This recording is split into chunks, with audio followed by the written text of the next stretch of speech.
देता हूँ। अच्छा, सबसे पहले आप अपने ईबे के अकाउंट में जब लॉगिन होते हैं तो आपको यहाँ पे सबसे ऊपर सेल का बटन नज़र आ रहा है। सेल के बटन के ऊपर आप क्लिक करते हैं तो आपके सामने ये जो पेज इस टाइम खुला हुआ है ये खुल जाएगा सेलर हब वाला, ठीक है। और सेलर हब के ऊपर आप जब लिस्टिंग्स के ऊपर कर्सर लेके जाएंगे तो सबसे टॉप के ऊपर है क्रिएट लिस्टिंग। अच्छा, अब जब आप क्रिएट लिस्टिंग के ऊपर क्लिक करते हैं तो आपसे ईबे सबसे पहले ये पूछता है कि आपकी आइटम का कोई एक कीवर्ड बता दें या उसका कोई मैन्युफैक्चरर पार्ट नंबर बता दें या उसका यूपीसी बता दें। तो अगर आप कुछ नहीं बताना चाहते, अगर आप वैसे ही कोई कैटेगरी सिलेक्ट करना चाहते हैं तो आप वैसे कैटेगरी सिलेक्ट कर सकते हैं, ठीक है। तो अब मैं जो है मेरे पास कोई यूपीसी नहीं है या इसका अगर मैं यहाँ पे कोई कीवर्ड टाइप कर दूंगा तो ये मुझे कोई सजेशंस दे देगा जो पहले से लिस्टेड हैं ईबे के ऊपर आइटम्स, उनकी सजेशन दे देगा कि अगर आप इस तरह की ही एक आइटम बेचना चाहते हैं तो आप उसे कॉपी कर लें। लेकिन हम ऐसा नहीं करते, हम तो अपनी ब्रांड न्यू लिस्टिंग क्रिएट करते हैं। मैं यहाँ पे ब्राउज कैटेगरीज पे क्लिक कर दूंगा। ब्राउज कैटेगरीज में जाके मैं अपनी कोई भी मेरी जो भी कैटेगरी है मैं वो सेलेक्ट कर लूँगा। लेट्स से मैं कह देता हूँ जी मेरी home and kitchen, home and garden मेरी जो है वो कैटेगरी है, और आगे मैं कोई एक और कैटेगरी सेलेक्ट कर लेता हूँ।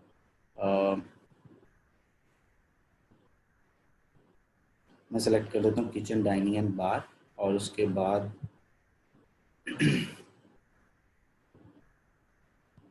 यहाँ से कोई भी एक कैटेगरी में सेलेक्ट कर लेता हूँ। किचन टूल्स एंड गैजेट्स में जाके मैं बोलता हूँ जी other kitchen and tool and gadgets, क्योंकि मैं किचन से रिलेटेड या होम एंड किचन से रिलेटेड एक आइटम लिस्ट करके दिखाऊंगा आपको और उसका सारा प्रोसीजर करूँगा आप लोगों के सामने, तो इसलिए मैंने ये वाली कैटेगरी सेलेक्ट की है। अच्छा जी, अब इसके बाद सबसे पहले आपसे ईबे पूछेगा आपका टाइटल। तो टाइटल वगैरह आप वही यहाँ पे डालेंगे जो आपने अपनी अमेजोन के लिस्टिंग के ऊपर डाला था। अमेजोन का सेम वही टाइटल आप कॉपी कर लें, लेकिन ईबे के ऊपर कुछ लिमिट्स होती हैं टाइटल के। टाइटल जितना बड़ा आप अमेजोन के ऊपर डाल सकते हैं उतना बड़ा टाइटल आप ईबे के ऊपर नहीं डाल सकते। ईबे पे सिर्फ 80 कैरेक्टर्स की लिमिट है, तो मैं जब ये डालूंगा तो सिर्फ वो 80 कैरेक्टर्स तक ही शो करेगा। तो कोशिश करेंगे कि आप पहले ही अपने टाइटल को मॉडिफाई कर लें और लिमिट कर लें 80 कैरेक्टर्स तक, ठीक है। उसके अंदर जितनी पॉसिबल इंफॉर्मेशन आप 80 कैरेक्टर्स तक दे सकते हैं वो दे दें। उसके बाद आपके पास ऑप्शन होती है सब टाइटल, जो कि आपको जिसके लिए ईबे चार्ज करता है $1.5, ठीक है। ये टाइटल होता है आपके मेन टाइटल के बिल्कुल नीचे ब्रैकेट्स में, ये वाला टाइटल शो होता है, और इसमें इसे आप जो है वो और मजीद डिफाइन कर सकते हैं अपने प्रोडक्ट को इस टाइटल के अंदर। उसके बाद आपके पास ऑप्शन आती है कस्टम लेबल की। कस्टम लेबल का मतलब जैसे हम अमेजोन पे जब लिस्टिंग करते हैं तो हम वहाँ पे एक SKU डालते हैं अपने रेफरेंस के लिए, जिसे बोलते हैं स्टॉक कीपिंग यूनिट। तो वो यहाँ पे आप अपने रेफरेंस के लिए वही SKU डाल दें, जो भी आप SKU डालना चाहते हैं। तो मैं ये रिकमेंड करूँगा जो आपने अमेजोन पे डाला हुआ है, अगर आप अपनी ही लिस्टिंग बना रहे हैं, अपनी ही अमेजोन वाली आइटम की लिस्टिंग ईबे के ऊपर बना रहे हैं, तो वही वाला SKU यहाँ पे डाल दें। लेकिन अगर एज अ प्रॉक्सी सेलर आप किसी के आइटम लिस्ट कर रहे हैं तो फिर आपने जो भी अपने रेफरेंस के लिए जो भी यहाँ पे लिखना है वो लिख लें। उसके बाद कैटेगरी जो हमने अभी सिलेक्ट किए चाहते हैं उसके लिए शायद ईबे आपको चार्ज करे। कुछ कैटेगरीज में पेट सप्लाईज की जैसे कि कैटेगरी है, उसमें अगर आप दूसरी एक सेकेंडरी कैटेगरी भी डालते हैं तो उसके लिए ईबे आपको चार्ज करता है। होम एंड किचन में आपको वो सेकंड कैटेगरी के लिए चार्ज नहीं करता। उसके बाद ऑप्शन है स्टोर कैटेगरीज। स्टोर कैटेगरीज में जब आप ईबे के ऊपर सेल करते हैं तो आपकी हर आइटम, लेट से आप उसके ऊपर गारमेंट्स भी सेल कर रहे हैं, आप उसके ऊपर किचन वेयर भी सेल कर रहे हैं, स्पोर्ट के आइटम भी सेल कर रहे हैं, तो आप हर एक चीज़ का अलग से एक पोर्शन बना देते हैं, एक स्टोर बना देते हैं कि मेरी ये आइटम इस स्टोर को बिलोंग करती है।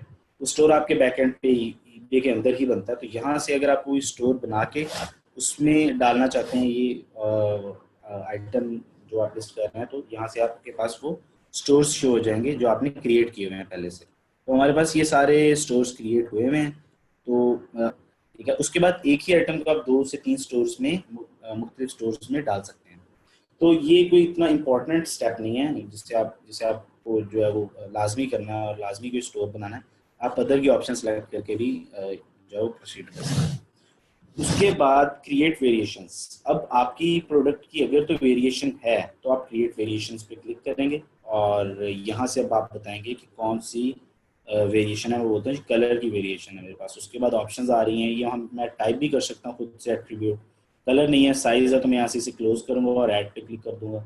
यहाँ से मैं कोई भी जो है वो एग्जिस्टिंग अगर कोई मेरे पास है एट्रीब्यूट जिसे मैं सेलेक्ट कर सकता हूँ तो मैं वो सेलेक्ट कर लूँगा। अदरवाइज मैं यहाँ से ऐड योर ऑन एट्रीब्यूट पे क्लिक करके और एट्रीब्यूट का नाम टाइप करूँगा, जैसे साइज, कलर, मटेरियल, तो उसे मैं सेव कर दूंगा तो वो एट्रीब्यूट मेरे पास बन जाएगा। कोई भी एट्रीब्यूट जो भी आपके आपके आपकी प्रोडक्ट जिस भी चीज़ से वेरी करती है, कलर से वेरी कर रही है, साइज से वेरी कर रही है, तो आपको वो एट्रीब्यूट डिफाइन करना पड़ता है वेरिएशंस के लिए।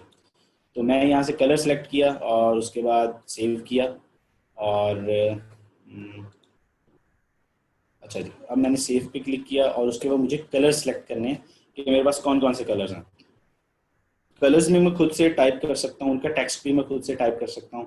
जैसे कि यहाँ पे भी अगर यहाँ पे ब्लू है तो मेरे पास जो कलर है वो स्काई ब्लू भी है, तो मुझे टाइप करना पड़ेगा यहाँ पे। लेकिन अगर मेरे पास यहाँ पे कलर्स अवेलेबल है तो मैं ब्लैक भी सिलेक्ट कर लेता हूँ, ब्लू भी सिलेक्ट कर लेता हूँ, ब्राउन भी सिलेक्ट कर लेता हूँ, ग्रे भी सिलेक्ट कर लेता हूँ, ग्रीन भी। तो जी मेरे पास ये 5 कलर्स हैं। उसके बाद मैं कंटिन्यू पे क्लिक करूँगा, ठीक है। और अब मुझे तस्वीरें ऐड करनी है और उसके बाद ये मेरे पास वेरिएशंस तो मैंने डिफाइन कर दी, मेरे पास 5 कलर्स हैं। ये तो वेरिएशन के ऑप्शन में होगा, मैं इससे ज़रा रिमूव कर दूं।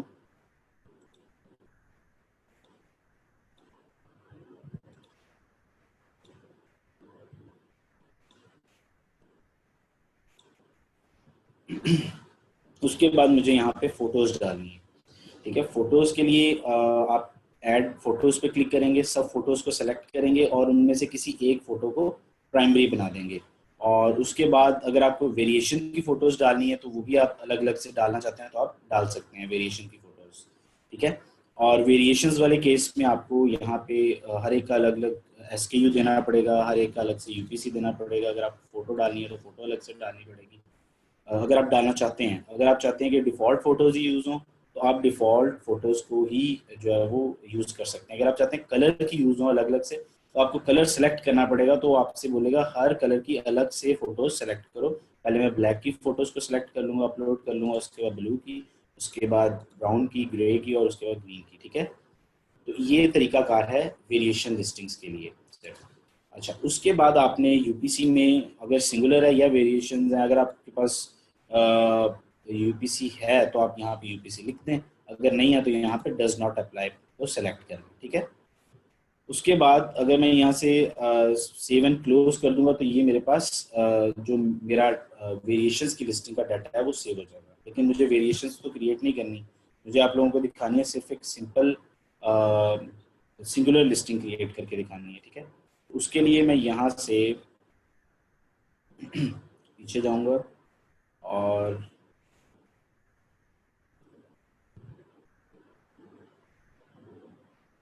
यहाँ से मैं दोबारा से कोई कैटेगरी सेलेक्ट कर लेता हूँ ताकि मैं आपको सिंगल लिस्टिंग के बारे में भी बता दूँ, सिंगल आइटम की लिस्टिंग कैसे होती है। अच्छा,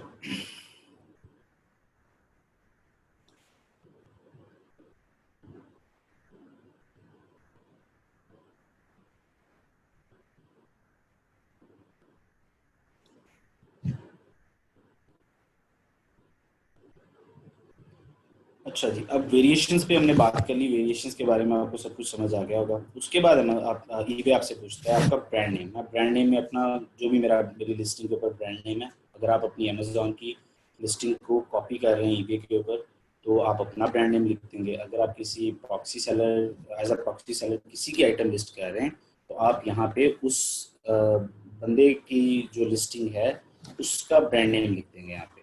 जो एमपीएन एमपीएन है आपका मैन्युफैक्चरर पार्ट नंबर, इस पे भी डज नॉट अप्लाई पे आप सिलेक्ट कर सकते हैं।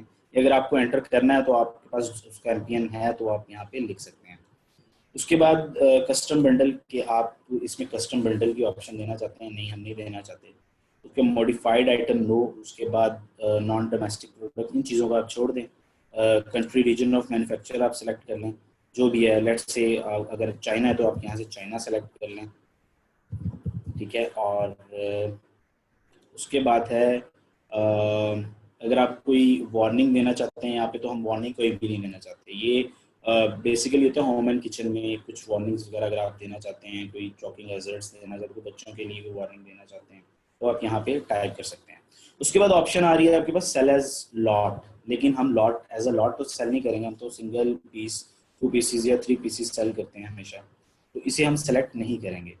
उसके बाद यहाँ पे आपके पास आइटम डिस्क्रिप्शन है। आइटम डिस्क्रिप्शन में आप अपनी वही डिस्क्रिप्शन जो आपने अमेजोन के जो टाइटल बुलेट पॉइंट और डिस्क्रिप्शन आपने डाले हैं, उसमें से जो डिस्क्रिप्शन वाला पोर्शन है वो और बुलेट पॉइंट वाला पोर्शन, वो दोनों यहाँ पे डाल सकते हैं, क्योंकि ईबे के ऊपर कोई ऐसी जगह नहीं है जहाँ पे आप अपने बुलेट पॉइंट्स अलग से डाल सकें। ठीक है, तो बुलेट पॉइंट्स और डिस्क्रिप्शन उनको आप जो भी आपकी प्रॉपर कंटेंट बनता है वो यहाँ पे डाल दें। अगर आप सिंपल शो करना चाहते हैं तो स्टैंडर्ड वाले कॉलम में, अगर आप चाहते हैं कि HTML में कुछ डिजाइन वगैरह और कुछ बॉर्डर्स और कुछ बोल्ड टेक्स्ट शो या कुछ भी आप उसके अंदर HTML ऐड करना चाहते हैं, तो आप HTML पे क्लिक करें और यहाँ पे आप वो सारा HTML की कोडिंग डाल दें। ये हो गया आपका डिस्क्रिप्शन का पार्ट।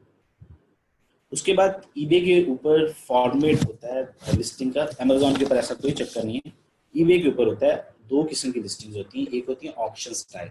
ऑक्शन स्टाइल कुछ टाइम पीरियड के लिए होती है और उसमें बिडिंग चल रही होती है, और आप अगर एज अ लॉट सेल कर रहे हैं तो आप फिर ऑक्शन स्टाइल सेलेक्ट करते हैं, ताकि कोई बंदा अच्छी बिड लगाए और आप उसकी बिड एक्सेप्ट करें और उससे जितनी भी लॉट है वो उसे सेल करते हैं आप। ठीक है, तो ऑप्शन तो हम लिस्टिंग नहीं करते क्रिएट कभी भी, हम फिक्स प्राइस करते हैं अपने केस में, क्योंकि हम तो FBA से शिप करवा रहे हैं, तो हम फिक्स्ड प्राइस लिस्टिंग करते हैं। फिक्स्ड प्राइस में आपने सिर्फ चंद एक यूनिट्स बेचने हैं, फिक्स्ड प्राइस पे बेचना है, उसकी कोई ऑप्शन नहीं है, बस आपने एक प्राइस बता दिया उसी प्राइस पे बेचना है। ठीक है, उसके बाद ड्यूरेशन होती है आपकी।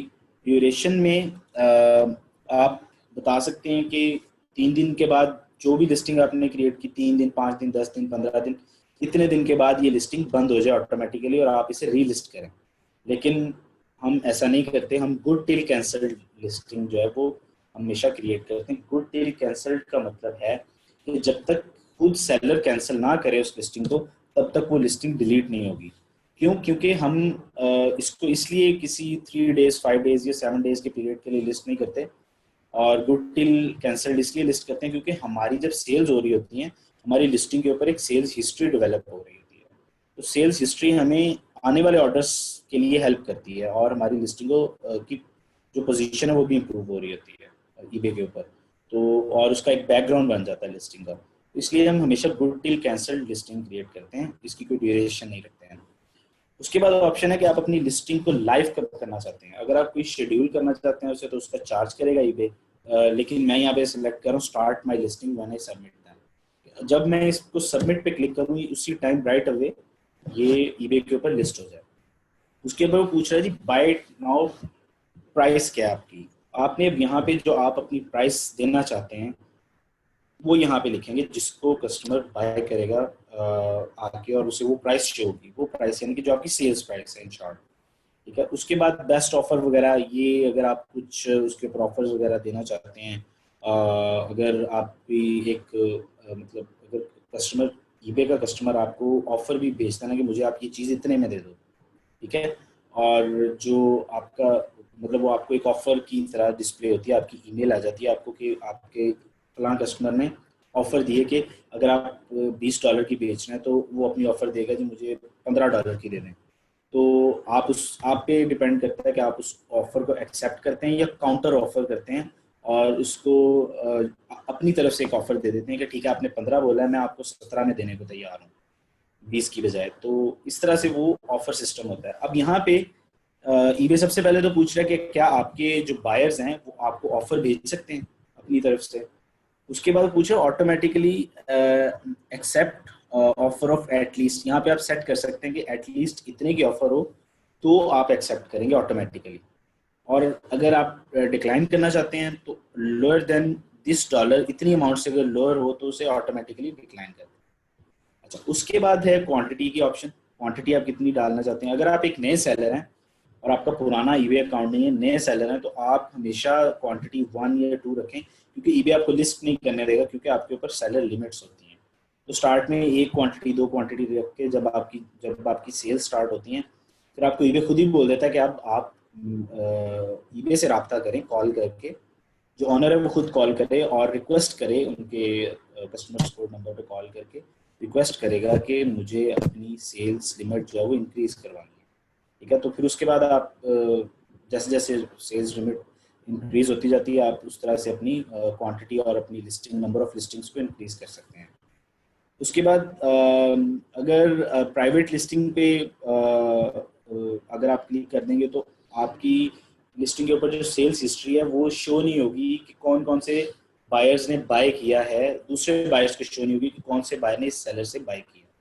उसके बाद मेक अ डोनेशन इसे छोड़ दें। उसके बाद पेपैल आपका जो है वो पेमेंट ऑप्शंस में आ जाता है कि आप अपनी जो सेल्स की अमाउंट है वो पेपैल में मंगवाना चाहते हैं। उसके बाद आपको अपना ईमेल देना पड़ता है, जो पेपैल जिस ईमेल से आपने पेपैल बनाया हुआ अपना, और उसके बाद require immediate payment with buy it now, कि हमें उसी टाइम पेमेंट चार्ज करनी है अपने कस्टमर को जब वो बाय कर रहा होता है। उसके बाद नीचे आपने यहाँ पे कुछ भी चेकआउट पे इंस्ट्रक्शंस देनी, जैसे कि मैंने यहाँ पे इंस्ट्रक्शंस दी हुई हैं, एक टेम्पलेट बनाया हुआ है जो कि हर आने वाली अगली मेरी क्रिएट जब करूंगा मैं नई लिस्टिंग तो उसमें यही टेम्पलेट शो होगा। मैंने लिखा हुआ जो our restocking fees is 15% of the total sale amount, we would be happy to make a return as long as it is in original condition. तो इस तरह से आप कोई भी चीज़ लिख सकते हैं यहाँ पे, अपना जो भी पैगाम देना चाहते हैं चेकआउट पे अपने कस्टमर को।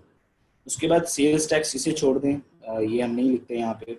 उसके बाद रिटर्न ऑप्शन, क्या क्या आप रिटर्न्स एक्सेप्ट करते हैं, तो आप यहाँ पे लिखते हैं डोमेस्टिक रिटर्न्स एक्सेप्टेड। इसका मतलब ये है कि विद इन यूएस अगर कोई मुझे रिटर्न करना चाहता है तो वो मुझे रिटर्न कर सकता है, ठीक है, और 30 डेज के अंदर रिटर्न कर सकता है, और रिटर्न शिपिंग जो है वो बायर पे करेगा, ठीक है। तो ये सब ऑप्शंस जब कस्टमर रिटर्न रिक्वेस्ट ओपन करने लगेगा तो ये सब ऑप्शंस शो होंगी कि आप 30 डेज के अंदर कर सकते हैं। तो आपको इतने दिन हो गए हैं, अभी आप कर सकते हैं या नहीं कर सकते, रिटर्न रिक्वेस्ट ओपन कर सकते हैं या नहीं। उसके बाद return shipping will be paid by buyer, या आप सेलर पे करेगा, तो ये कस्टमर पे शो होती हैं ये चीज़ें। उसके बाद रिप्लेसमेंट और एक्सचेंज ये छोड़ दें, इससे हम सेलेक्ट नहीं करेंगे।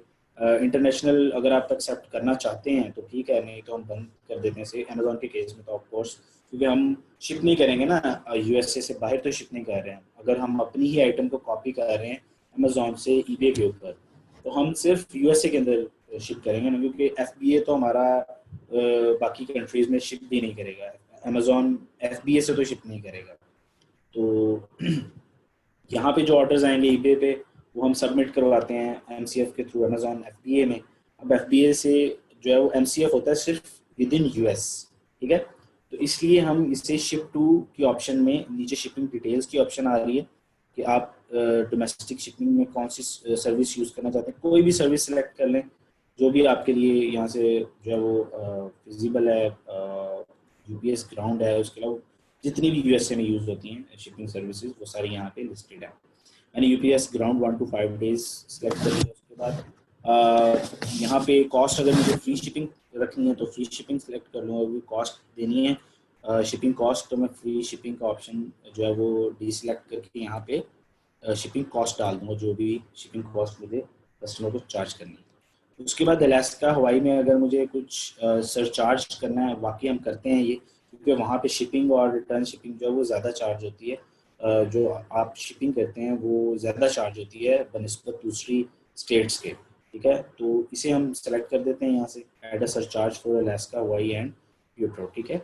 उसके बाद नीचे आपको ऑफर लोकल पिकअप ये भी छोड़ दें। नीचे इंटरनेशनल शिपिंग है, इंटरनेशनल शिपिंग में अब आपसे अमेजोन अपना ईबे पूछ रहा है कि आप कौन कौन सी कंट्रीज में शिप कर सकते हैं। हम तो शिप करेंगे नहीं क्योंकि हम एज अ एफबीए सेलर हमने एमसीएफ सबमिट करवाना है इसका ऑर्डर। तो मैं इन सब ऑप्शंस को डिसेलेक्ट कर दूंगा, सिर्फ नॉर्थ एंड साउथ अमेरिका को सिलेक्ट करूंगा, ठीक है, ताकि अमेरिका के अंदर ही शिप करे ईबे, ठीक है। उसके बाद आपकी पैकेज वेट एंड डायमेंशंस, यहाँ पे आपने उसकी डायमेंशन और वेट डालना है। उसके बाद एक्सक्लूड शिपिंग लोकेशंस, अगर आप कोई स्टेट या कोई कंट्री एक्सक्लूड करना चाहते हैं जहाँ पे आप शिप नहीं करना चाहते, तो आप उसे यहाँ पे क्रिएट एक्सक्लूजन लिस्ट में जाकर उसे ऐड करें। उसके बाद आपके पास आती है आइटम लोकेशन। आइटम लोकेशन, आप अगर आप एफबीए सेलर हैं और एमसीएफ कर रहे हैं अपने ईबे के ऑर्डर्स को, तो आप अपने जो है वो कोई भी जो आपका ईबे का एड्रेस अगर यूएसए का है तो आप अपने घर का एड्रेस डाल दें, जो आपके यूएसए वाला एड्रेस है जो आपने अपनी ईबे की डिटेल्स में दिया हुआ है साइन अप के दौरान, तो आप वही एड्रेस यहाँ पे डाल दें, या कोई भी एक एड्रेस किसी फ्रेंड का, किसी कज़न का, किसी का भी यहाँ पे एक एड्रेस डाल दें यूनाइटेड स्टेट्स का, ताकि वो आपको लोकेशन जो आपकी आइटम की लोकेशन है वो ईबे के ऊपर यूएसए की शो होगी। अब यूएसए के अंदर अगर आप पाकिस्तान से बैठ के पाकिस्तान की लोकेशन यहाँ पे डाल देते हैं लेट्स से, तो आपके कस्टमर को शो होगा कि ये बंदा पाकिस्तान से बैठ के सेल कर रहा है। अब कस्टमर आएगा, कस्टमर बोलेगा नहीं ये तो पाकिस्तान से सेल कर रहा है, मुझे आने में टाइम लगेगा, तो मैं इसे ऑर्डर नहीं कर रहा।